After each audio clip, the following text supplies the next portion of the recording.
Hey Rachel, we're going to take a look at this week 2 assignment 3 drawing with the color in it.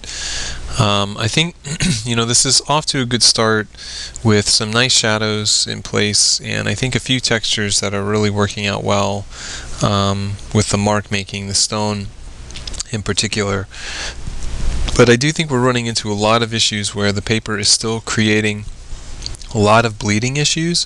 The most prominent, I think, are within the wood textures, but we're seeing it really show up in most of the textures in some area or another.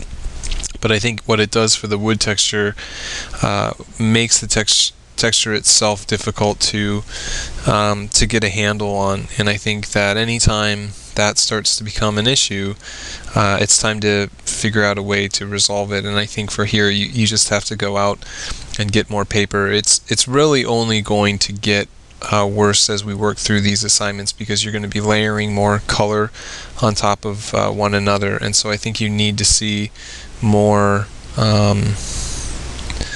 you need to see, I think, more accurate results when you put the marker down on the page. Some of the texture looks very good, though. I think the stone texture's got a nice amount of stippling and some randomness in it. I think the only thing I would really like to see a little bit more of is just a slight amount of color integration to just mix up all the gray that you have in place. I think you really only have two variations of color. You have the series of grays and the browns, and there isn't anything else kind of occurring. You have the background, but that looks to be colored pencil mostly. So I think we need to see a little bit more with the color, introducing little bits of maybe tans or flecks of blue, introducing a little bit more color variation in the wood, thinking about dealing with the background a little bit more, having a horizon line, creating some separation between the up plane that's in the background and the ground plane that the objects are on. And then we need to see a little bit more, I think, shading in some of these objects. I think your cube is great. You've got a light, a medium, and a dark, which is terrific. You've got a dark and a light on the top for the other one. But the cone's not really showing any kind of sense of value change other than one very indistinct kind of value off to the side. And so I think you can reinforce a little bit of that.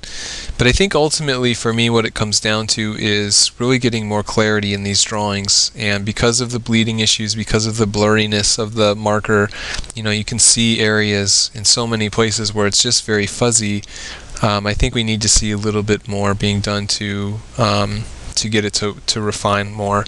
You also are still having formatting issues. We still have images that are much too large for the specs that we give in the guidelines, and again, it's just a deduction that is easily avoided, but you continue to have problems with it. So double check that before you turn in any assignment to make sure that you have the proper formatting in. And if you don't know how to do it, then let me know and I can give you a very quick tutorial on it.